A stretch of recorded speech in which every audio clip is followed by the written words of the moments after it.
Hi అండి, welcome to Suryanjali. This is a wonderful moment అండి my life. నేను ఇంటికి వచ్చాక మా అబ్బాయికి తలనొస్తుందని పడుకున్నానండి.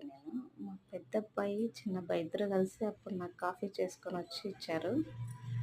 చిన్న పిల్లలు కదా, ఇదే పెద్ద విషయం ఏం కాదు, కానీ ఫస్ట్ టైం మా అబ్బాయి నా కోసం కాఫీ చేసి తెచ్చి ఇవ్వడం అనేది చాలా హ్యాపీగా అనిపించింది.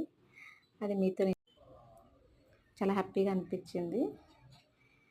ఎవరికైనా అంతే కదా, అమ్మకు ఫస్ట్ పిల్లలు ఏదైనా ఒక కప్పు కాఫీ కానీ గ్లాస్ మంచినీళ్ళు కానీ ఇస్తే ఆ ఫీలింగే వేరు కదండి. నాకు కూడా ఆ ఫీలింగ్ అనిపించింది. అది మీతో షేర్ చేసుకుంటున్నాను నేను.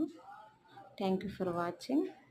ప్లీజ్ సబ్స్క్రైబ్ చేసుకోండి, కామెంట్ చేయండి, లైక్ చేయడం మర్చిపోకండి.